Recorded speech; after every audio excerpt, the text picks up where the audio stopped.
I was standing by the roadside, savoring some skewers with great enjoyment. At the same time, just as expected, I saw my girlfriend Elizabeth show up in Nicholas's WeChat moments. The caption read, "The food you make is the best cure in the world." After being stood up by Elizabeth so many times, my heart had long since gone numb. I was even thinking that I should just break up already and let the two of them be together. Chapter 01. I bit into a piece of beef tendon, watching the name Elizabeth flash on my phone screen, feeling only that it was slowing down my skewer eating pace. I was about to ignore it when my palm accidentally brushed the screen and answered the call. Left with no choice, I picked up, annoyed. "What is it?"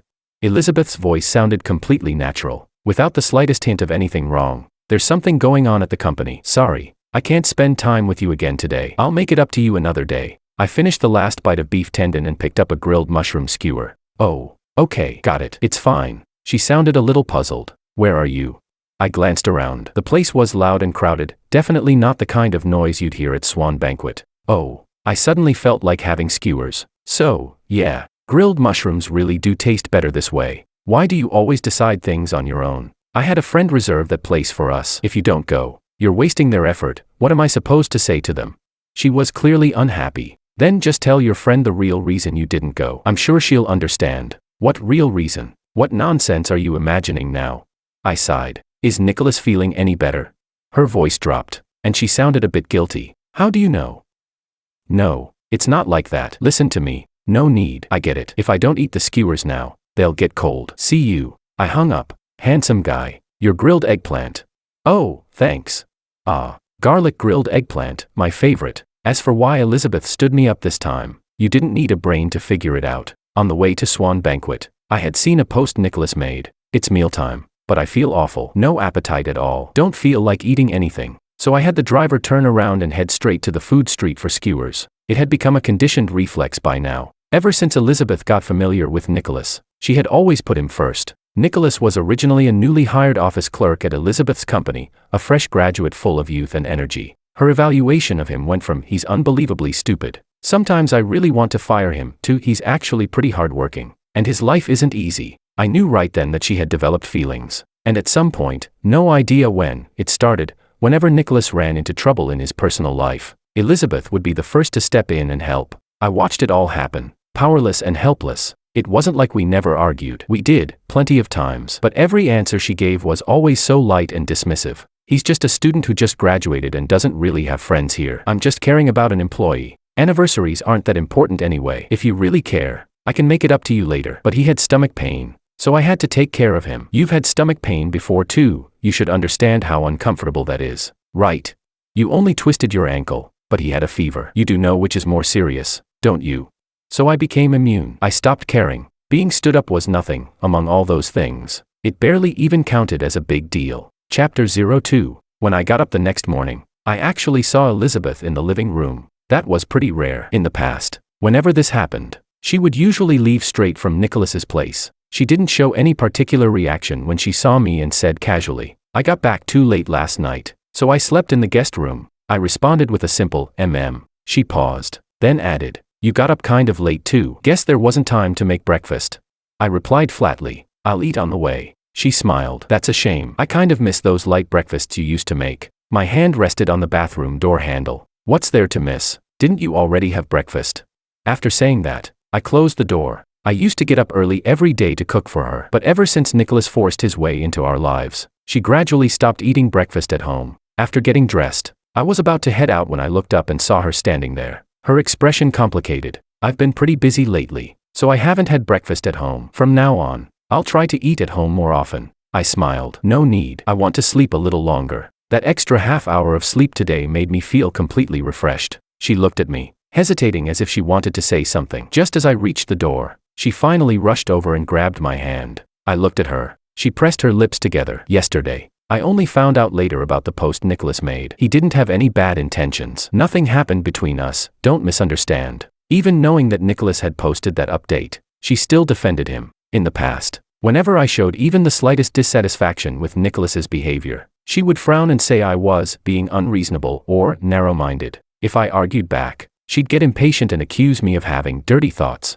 insisting that she and Nicholas were just pure friends, nothing improper at all. I smiled faintly. I was already used to her taking Nicholas's side. Seeing that I didn't react, she continued, I know you were upset that I stood you up yesterday, but Nicholas suddenly got sick and wasn't feeling well. You know he's all alone here with no family or friends. I pulled my hand free and said calmly, I know, I understand. Can I go now? If I stay any longer, I'll be late for work. She pressed down on the door handle again, her tone growing irritated. I told you, there's really nothing between us. Why are you still sulking? And I already said I believe you. So why are you still stopping me?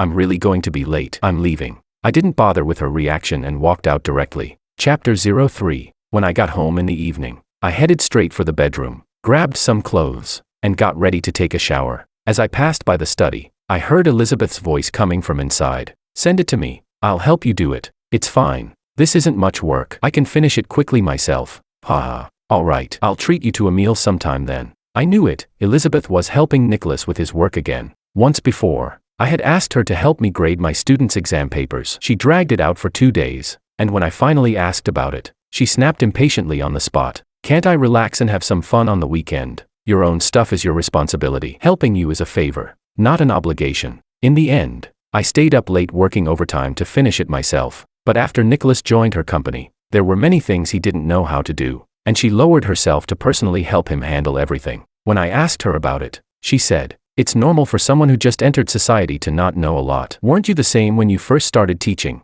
Thinking of the exam papers, I had a huge fight with her. In the end, she said coldly, at least helping Nicholas is for my company. What exactly do I get out of helping you? That Cold War lasted a long time, but clearly, I hadn't drained the water from my brain, because I still forgave her after a half-hearted apology. After showering, I went back to the bedroom and started watching a TV show on my tablet. A while later, the bedroom door opened. I looked up. Elizabeth climbed onto the bed with a somewhat helpless smile and hugged me. You're home and didn't even call me, just went off to entertain yourself. Your wife just finished working and is really hungry. Why don't you ask Nicholas to cook for you? Her body stiffened, and her expression darkened. Why do you have to drag Nicholas into everything? Can you stop thinking so dirty? I put down the tablet. No, not really. You helped him with work for so long, him cooking for you would just be returning the favor. Right, paying back the debt. She froze. You heard that? Then she frowned. I already said Nicholas just entered society. It's normal for me to help him. Right, and this is for the company too. Only if the work is done well can the company grow. You have a share in the company too. To put it another way, only if the company makes money can I give us a good life. Why can't you understand that? She did remember that I had invested my parents' inheritance into the company. But when I asked her to fire Nicholas, she said, I'm the boss. Are you the boss? I replied calmly, I really don't understand. All I know is that if our school had a teacher who'd been there for over half a year and still couldn't handle basic teaching, they would have been fired long ago. Elizabeth let out a long sigh. Fine. I'll urge him to get familiar with the job, and I'll try not to help him anymore. If you have any student assignments in the future, you can give them to me. I'll help you handle them. Is that okay?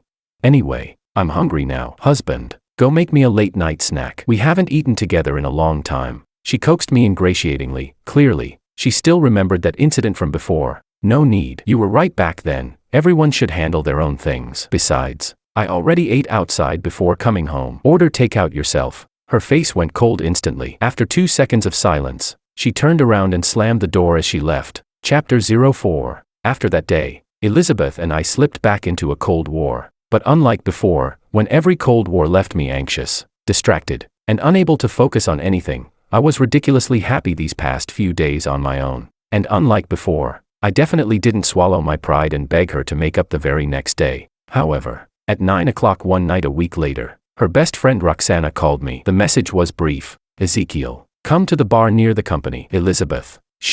I hung up before she could finish. That group of co-workers turned friends at her company never liked me anyway. They thought a middle school teacher like me wasn't worthy of Elizabeth. This young, capable, independent woman. Whenever Elizabeth occasionally brought me to company gatherings, they'd basically shove me aside. Even when they talked to me, it was always laced with sarcasm and backhanded remarks. I couldn't even stop smiling. If I did, Elizabeth would accuse me of being a sore loser. Looking back now, I was honestly pathetic. But I have to admit, I kind of deserved it. Roxana kept calling. I rejected the call, then blocked her. After that, I started calling real estate agents to schedule apartment viewings. Within that week, I picked out a new place. The apartment I was currently living in belonged to Elizabeth. Not only was it close to her company, it was also far from my school. Waking up early every day left me groggy and drained. Most of the time I had no energy at all. Colleagues at my school even advised me to see a doctor because my complexion looked genuinely awful every single day. With a schedule like that, how could I possibly be okay? Chapter 05. After Roxana was blocked, her friends started calling me one by one. I had just hung up with the agent when another call came in. I was about to block this one too, but when I saw the caller ID, Luna, I answered. Among that group, Luna had always been the kindest to me. She never joined her friends in throwing shade my way, so I figured I'd return the courtesy. She spoke cautiously. Ezekiel, Elizabeth's really drunk. She keeps calling your name. Could you come over, just for a bit? Have Nicholas pick her up. I'm genuinely busy. Packing was no small task, but today's Saturday, and honestly, there really isn't anything going on between her and Nicholas. Suddenly, a loud crash came through the phone, followed by Elizabeth yelling, "Hang up, why are you calling him? What's there to explain to him?" Not wanting to put Luna in an awkward position, I hung up first. After finishing packing, I collapsed onto the sofa and casually scrolled through WeChat moments. Sure enough, Nicholas didn't disappoint. He'd posted an update. Feel bad for someone drunk like this and her boyfriend doesn't care. Guess I'll have to step up as a lowly employee. The attached photo was Elizabeth asleep. I felt strangely calm. After putting my phone down, I even had the random urge to give the post a like, but packing had exhausted me. When I lazily picked up my phone again a bit later, I couldn't find that post no matter how much I refreshed. At that moment, I heard the sound of a key turning outside the door. When the door opened, Elizabeth, who was supposed to be dead drunk, stood in front of me with a dark, icy expression. Chapter 06. Ezekiel, you're really something. Are you determined to keep being this stubborn with me? I didn't do anything, did I? I genuinely didn't understand what she was accusing me of. Your girlfriend got drunk, you didn't care at all and even told another man to pick me up. In the past, whenever we fought, you'd come looking for me the very next day. This time it's been a whole week, and you haven't sent me a single message. Her eyes were bloodshot as she stared at me. There was even panic in them, because after some self-reflection, I realized I should give you some space, I said unhurriedly, and telling Nicholas to pick you up was also part of that reflection. I trust that you two are just pure friends. Isn't that a good thing? Elizabeth couldn't find any words. Her chest rose and fell rapidly. I stood up, ready to go back to the bedroom, but she grabbed me. Let's go get a late-night snack. There's a new spicy restaurant nearby. She wanted to just sweep the Cold War under the rug like this. Just as I was considering whether I should take this chance to lay everything out and break up cleanly, her phone rang. It was the exclusive ringtone Elizabeth had set for Nicholas, once my recurring nightmare. I'd asked her to change it. She said she couldn't be bothered. I said I'd change it for her, and she blew up, yelling that I was overstepping. There was a time when just hearing that ringtone made me want to smash her phone. Elizabeth reached out and rejected the call. That genuinely surprised me. Normally, no matter how important things were, if it was Nicholas calling, she would drop everything to answer. But Nicholas was persistent. One rejected call was immediately followed by another. I smiled. Go ahead. Answer it. Elizabeth pressed her lips together. No, I'm taking you out for food. Then will you block him? Elizabeth froze on the spot. Otherwise he'll just keep calling. How are we supposed to eat? She hesitated, then still answered the call. After listening for just a couple of seconds, her expression changed to panic. After hanging up, she said anxiously, Nicholas has gastroenteritis. I cut her off. Go. Elizabeth looked at me deeply. I'll be back soon. You have to wait for me. Then she turned around and left without hesitation. Chapter 07. Of course I didn't wait for her. Instead, I slept soundly, got up the next morning without rushing, and calmly made myself breakfast. After eating, I went out to look at apartments. I felt a bit regretful. If I'd finalized a place a few days earlier, I could have moved out today. Before viewing the apartment, I happened to notice that my phone had over a dozen missed calls and dozens of messages. I must have accidentally put my phone on silent earlier. Luckily, I hadn't missed any important work messages. There were messages from Elizabeth. She explained that Nicholas's condition was really serious, so she stayed to take care of him all night, but nothing happened between them. Nothing happened between us. Please believe me. Can you reply? On top of that, there were unexpectedly messages from Nicholas too, dozens of them, which startled me at first, but when I opened them, they were basically the same content sent over and over. Bro, Elizabeth held me and comforted me all night yesterday. She really knows how to take care of people. And you were guarding an empty bed again, right? Honestly, what's the point of clinging to a woman who doesn't love you? Don't wait for her. She definitely won't be back this morning. He used self-destructing messages, probably afraid I wouldn't see them, so he kept resending. I replied helplessly with a single line. Saw them. Stop spamming. Careful you don't pass out. He went quiet for a moment, then suddenly sent several normal messages. Those earlier messages were sent to the wrong chat. They weren't meant for you, Ezekiel. I was just joking with friends. Sorry. I know I shouldn't trouble my boss. I absolutely won't do it again. Ezekiel really loves you. Please don't fight because of me. He sent variations of those lines more than 10 times. Then stopped messaging altogether. Elizabeth, on the other hand, sent another message saying Nicholas was still weak and she needed to stay with him a bit longer. I'll definitely be back this afternoon. I blocked her. Chapter 08. Even though I'd run into something unlucky, the apartment viewing went incredibly smoothly. We signed the contract quickly, and the landlord handed me the keys on the spot. Turns out she was also the owner of a moving company. When she heard I was relocating, she directly called in one of her company's moving trucks and even gave me a discount, carrying the luggage I'd already packed. I left the apartment I'd lived in for years without a shred of nostalgia. Not long after I finished cleaning and organizing the new place, I received a flood of messages from unfamiliar numbers. Ezekiel, you moved out. Didn't I tell you to wait for me to come back? Please, calm down first and just listen to me, okay? I swear I'll keep my distance from Nicholas from now on. I'll transfer him to another department and stop having him work by my side. Please believe me one more time, please. After reading a few, I blocked that number as well. Chapter 09. However, when I got off work on Monday, I saw Elizabeth waiting at the school gate. The good mood I'd managed to keep for 2 whole days vanished instantly. Dark circles hung under her eyes, and she looked utterly worn out. The moment she saw me, she rushed over and grabbed my hand. I know I was wrong, Ezekiel. That night Nicholas was on an 4 drip all night and still very weak in the morning, so I stayed a bit longer to observe him. There really is nothing between us. I already told him, once his sick leave ends, he'll move to another department and won't be my assistant anymore. So could you give me another chance? She looked at me pitifully, not wanting to draw attention. I led her to a quieter corner. I looked at her and said calmly, when you were taking care of him, did you notice that he was on his phone? Elizabeth froze for a moment, then said, oh, that. I asked him to explain things to you. He said you only replied with that one message, so you were probably angry.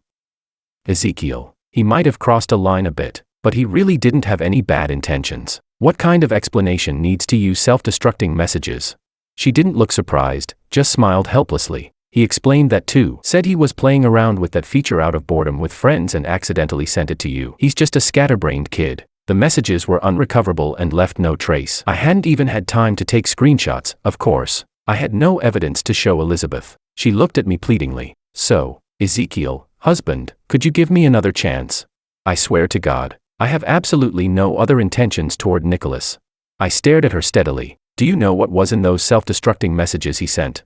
I repeated every single message Nicholas had sent to me. Elizabeth first looked incredulous, then turned awkward. Ezekiel, I know you don't like him. I really will keep my distance from him from now on. I can do that. So, she paused, then lowered her voice. Please don't say those things anymore. She didn't believe me. She thought I was slandering Nicholas out of jealousy. I took 2 steps back, my mind completely calm. Maybe deep down I still had a trace of affection left for her, but her words erased even that last bit. Elizabeth, there's something I've been meaning to say for a long time. I'll say it now. Elizabeth stiffened, panic flashing across her face. Don't say it.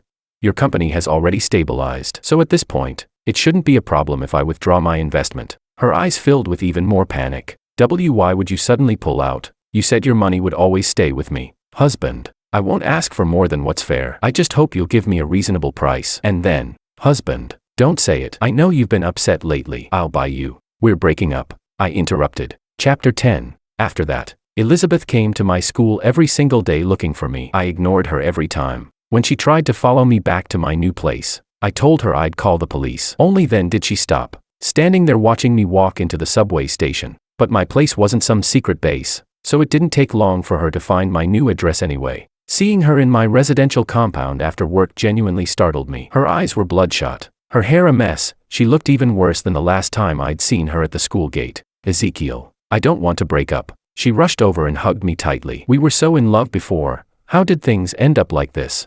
Her voice was already trembling with tears, but I felt nothing. If anything, I almost wanted to laugh. Can we make up? Can you move back? These days without you at home, I can't eat well or sleep properly. Only now do I realize I really can't live without you. I pushed her away and said coldly, I'm not moving back. This place is close to my school and transportation is convenient. She hurriedly said, I can drive you. From now on, I'll take you to work every day, rain or shine. I shook my head. You said the same thing when I first moved into your place, but later, She complained that driving me to school was a detour and cut into her sleep time. After a while, I stopped asking her to drive me at all. She looked flustered. I'm sorry. Back then the company was struggling, and I wasn't in a good headspace. I promise I'll pick you up and drop you off every day from now on. I sighed. Forget it. What's the point? Besides, you still have to drive Nicholas to work, don't you?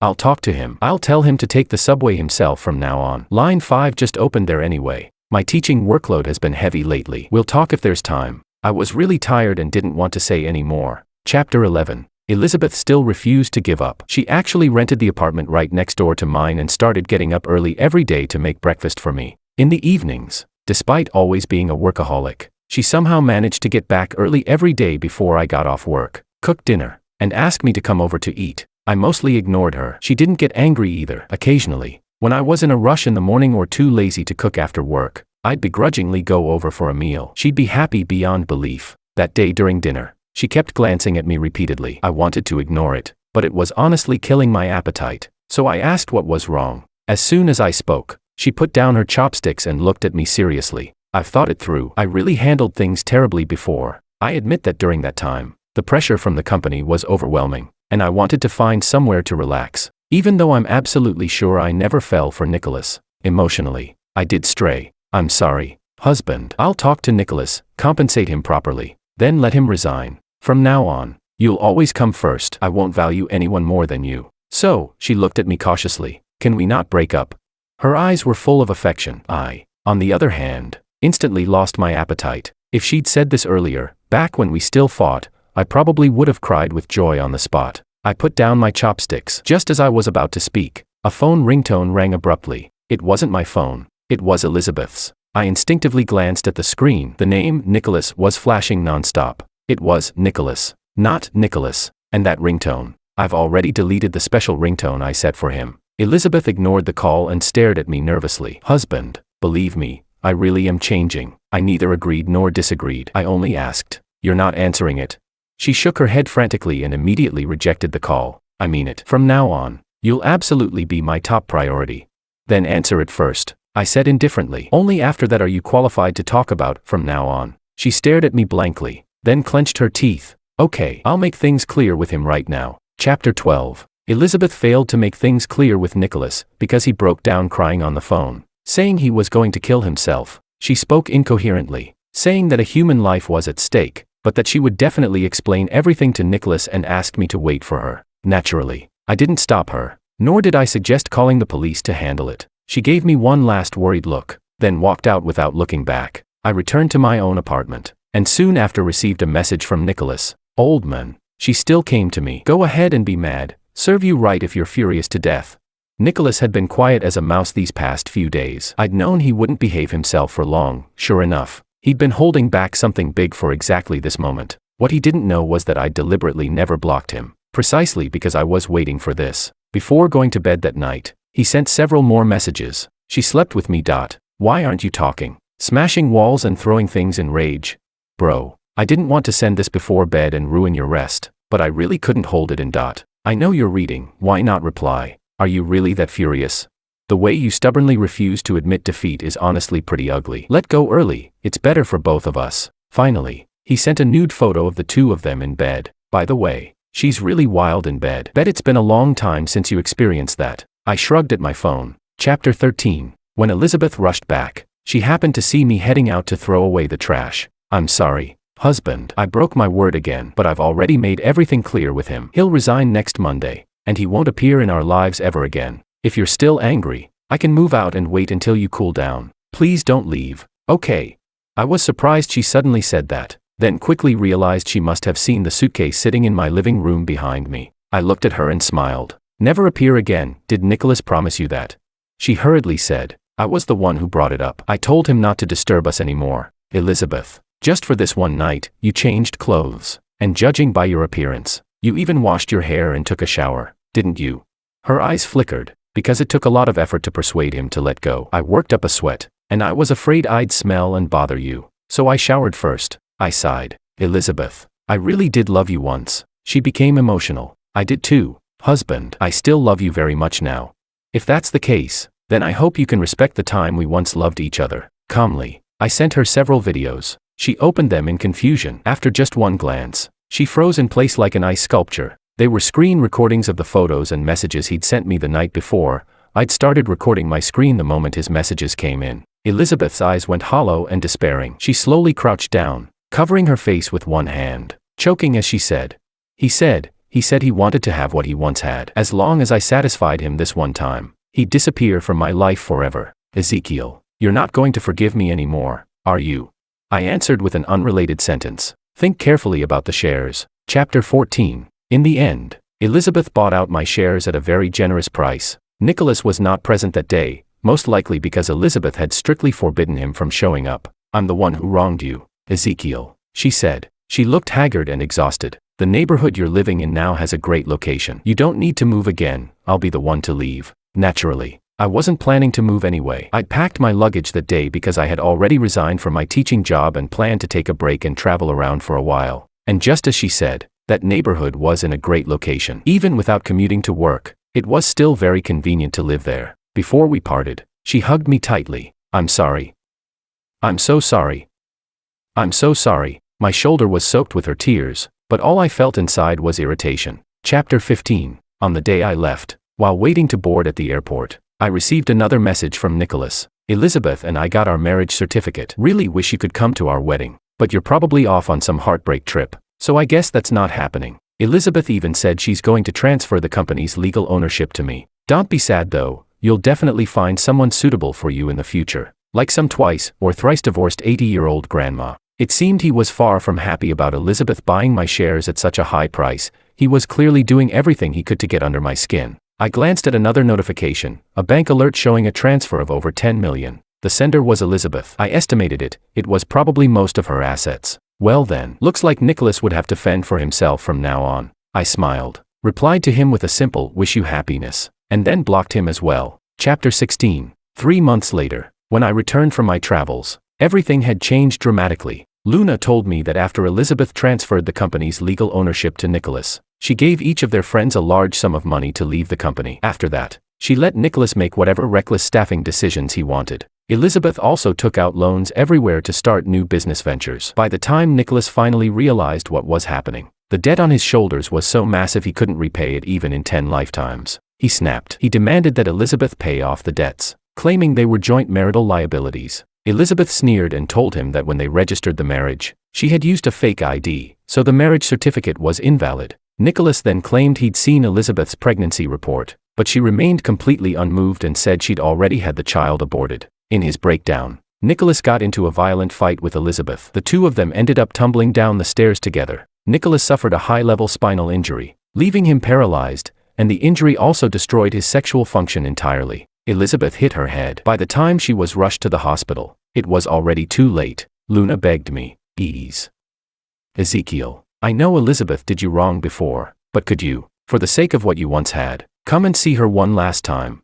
Thinking about the money sitting in my bank account, I agreed. On the day of Elizabeth's funeral, I went. Unlike me, she was an orphan, so the funeral arrangements were handled by that group of friends. As scenes from our past together replayed in my mind, I felt utterly calm, as if those memories belonged to someone else. Looking at the photo in the black frame, I felt like I was staring at a stranger. I realized that whether it was love or hatred, I no longer felt even the slightest emotion toward Elizabeth. After lining up to offer incense and bow, I quietly left the funeral. Goodbye, Elizabeth.